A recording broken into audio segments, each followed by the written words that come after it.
నమస్తే, welcome to our channel SR9 TV Telugu. మన channel subscribe చేయండి, లైక్ చేయండి, షేర్ చేయండి. ప్లీజ్ సపోర్ట్ మీ.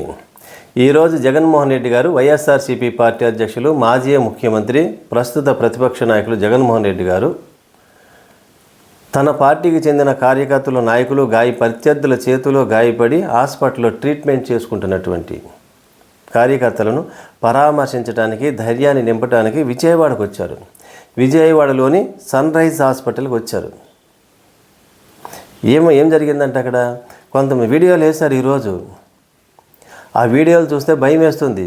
ప్రత్యక్షంగానే పబ్లిక్లోనే ఎక్కడో దారి కాచి కొట్టడం కాదు, పబ్లిక్గానే ఇంటి దగ్గర సీసీ కెమెరాల వీడియోలు చూస్తే భయం వేస్తుంది.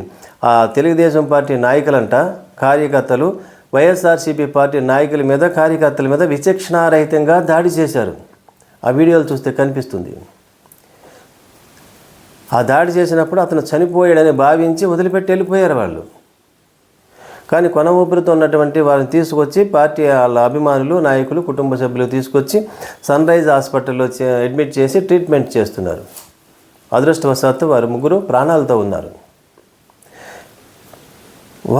వారికి ధైర్యాన్ని ఇవ్వటానికి, నేనున్నాను మీకు అండగా అని చెప్పడానికి ఆయన విజయవాడ, వారు ఎక్కడ వాళ్ళు నవాబ్పేటకు చెందినవారు, సన్ రైజ్ హాస్పిటల్కి వచ్చి ఆ పార్టీ నాయకులను, కార్యకర్తలను కలుసుకుని పరామర్శించి ధైర్యాన్ని ఇచ్చి తర్వాత మీడియా సమావేశాన్ని ఏర్పాటు చేశారు.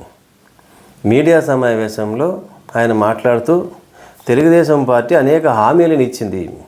హామీలను అమలు చేయడానికి ప్రయత్నం చేయాలి. ప్రజలు ఏ పరిపాలన కోరుకుంటున్నారో ఆ పరిపాలన మీద మనసు పెట్టాలి. అంతేగాని కక్ష సాధింపు చర్యలు, హింసాయుతమైనటువంటి చర్యలకు ప్రోత్సహిస్తే పరిస్థితులు దారుణంగా ఉంటాయి రాష్ట్రంలో అని ఆయన హెచ్చరిస్తున్నామన్నారు.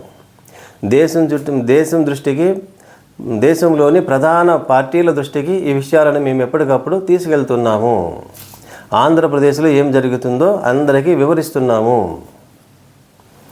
అందుకని జగన్మోహన్ రెడ్డి గారు ఏమంటున్నారంటే చంద్రబాబు నాయుడు గారిని, మీరు పరిపాలన మీద దృష్టి పెట్టండి. కక్ష సాధించడానికి మీరు ప్రోత్సహించినట్లయితే మీ పార్టీ నాయకులు, కార్యకర్తలు ఇదే విధంగా వైఎస్ఆర్సీపీ పార్టీ నాయకుల మీద, కార్యకర్తల మీద కంటిన్యూగా జరుగుతూ వస్తున్నాయి. ఇది ఇంకా కొనసాగుతూ ఉంటే పరిస్థితులు దారుణంగా ఉంటాయి, రాష్ట్రానికి మంచిది కాదు అని ఆయన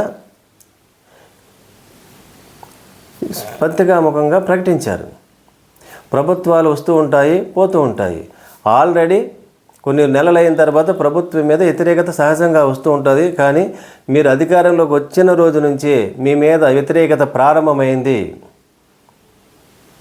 ఎందుకంటే మీరు ఇచ్చినటువంటి 6 హామీలను ఎలా అమలు చేయాలో మనసు పెట్టండి. అమ్మఒడి అన్నారు, మీకు 15,000, మీకు 15,000, మీకు 15,000, తల్లికి వందనం అన్నారు. దాన్ని ఎక్కడ ఇవ్వటాలు అమలు చేయటం లేదు. వృద్ధాప్య బీసీలందరికీ వృద్ధాప్య పింఛను 50 సంవత్సరాలు దాటితన్నారు, అది అమలు చేయట్లేదు. వ్యవసాయ సీజన్ ఇది, రైతులకు రైతు భరోసా, పెట్టుబడి కింద భరోసాని ఇవ్వండి, దాని మీద మీరు మనసు పెట్టట్లేదు. స్కూళ్ళు స్టార్ట్ అయినాయి, విద్యా సంవత్సరం ప్రారంభమైంది, వారికి ఫీజు రింబర్స్మెంట్ ఇవ్వమన్నారు, అది ఇవ్వటం లేదు. అంటే మీ ప్రభుత్వం మీద ఆల్రెడీ వ్యతిరేకత ప్రారంభమైంది అని చెప్తున్నారు జగన్మోహన్ రెడ్డి గారు. మీరు ఏ పథకాలు ఇస్తున్నారు, వాటి మీద పరిపాలన పెట్టండి. కక్ష సాధింపు చర్యలు, ఇటువంటి హింసాయుత రాజకీయాలను, మీరు సంఘటనలను ప్రోత్సహించవద్దు. ఇదే మీరు కోరుకుంటే పరిస్థితి మరింత దారుణంగా ఉంటుంది. ఆ తర్వాత ఎవరి రాష్ట్రాన్ని కంట్రోల్ చేయలేరు. అటువంటి పరిస్థితి తీసుకురాకండి అని చెప్పారు. ఎందుకంటే ప్రభుత్వాలు వస్తూ ఉంటాయి, పోతూ ఉంటాయి. రేపొద్దుట మీ మీద ఆల్రెడీ వ్యతిరేకత ప్రారంభమైంది కాబట్టి ప్రజలంతా మీ ప్రభుత్వాన్ని ఇదే స్థాయికి కిందకి తీసుకొస్తారు. మా ప్రభుత్వాన్ని అధికారంలోకి వచ్చినట్లయితే అప్పుడు మేము కూడా మా పార్టీ నాయకులు, కార్యకర్తలకు కక్ష సాధించమని, కక్షను తీర్చుకోమని మేము చూసి చూడనట్టు వదిలేస్తే పరిస్థితి ఎంత దారుణంగా ఉంటుందో మీరు ఒక్కసారి ఆలోచించండి. ఇప్పటికైనా మించిపోయింది లేదు. ఈ హింసాయుతమైనటువంటి రాజకీయాలకు ఫుల్ స్టాప్ పెట్టండి అని జగన్మోహన్ రెడ్డి గారు హోందాగానే చెప్పారు. నిజమే, చంద్రబాబు నాయుడు గారు అంత రాజకీయ అనుభవం ఉన్నటువంటి ఆయన ఇటువంటి హింసాయుత రాజకీయాలను ప్రోత్సహించడం మంచిది కాదు. ఏమంటున్నారు ఆయన? వైఎస్ఆర్సీపీ పార్టీ నాయకులపైన, కార్యకర్తలపైన, పార్టీ అభిమానులపైన కక్ష సాధింపు చర్యలు తీసుకుంటున్నారు.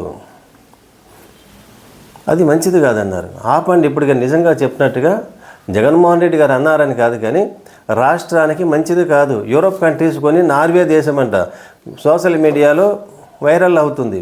ఆ ప్రభుత్వం మరి నిజమో కాదో తెలియదు, కానీ వైరల్ అవుతుంది. ఎవరైనా ఇండియాకి వెళ్ళినప్పుడు కొన్ని రాష్ట్రాలకి వెళ్ళవద్దని ఆదేశాలు ఉన్నాయంట. ఆ రాష్ట్రాల్లో ఆంధ్రప్రదేశ్ కూడా ఉంది అని వార్తలు హల్చల్ వైరల్ అవుతూ ఉంది. అది నిజమా కాదనేది అఫీషియల్గా వాళ్ళు ప్రకటిస్తే తెలుస్తుంది.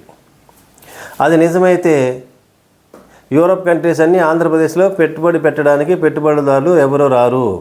ఈ హింసాయుతమైనటువంటి సంఘటనలు జరుగుతున్నాయని జగన్మోహన్ రెడ్డి గారు జాతీయ పత్రికలకు తెలియజెప్పడం వల్ల వాళ్ళు వచ్చి ఆల్రెడీ చూస్తూ ఉంటారు, ఎంక్వైరీ చేస్తూ ఉంటారు. అది రాష్ట్రంలో పెట్టుబడులు పెట్టడానికి ఉన్నటువంటి అవకాశాలను మన రాష్ట్రం కోల్పోతుంది. మన రాష్ట్ర శ్రేయస్సు దృష్ట్యా ఆంధ్ర ప్రజల శ్రేయస్సు కోసమైన ఈ హింసాయుతమైనటువంటి రాజకీయాలకు సంఘటనలకు ఫుల్ స్టాప్ అన్ని పార్టీలు పెట్టాలని మనం కోరుకుందాం, రాష్ట్ర శ్రేయస్సుని మనం దృష్టిలో పెట్టుకుని. మరిన్ని వార్తా విశ్లేషణలతో SR9 టీవీ తెలుగు మన ఛానల్ సబ్స్క్రైబ్ చేయండి, లైక్ చేయండి, షేర్ చేయండి. Please support me.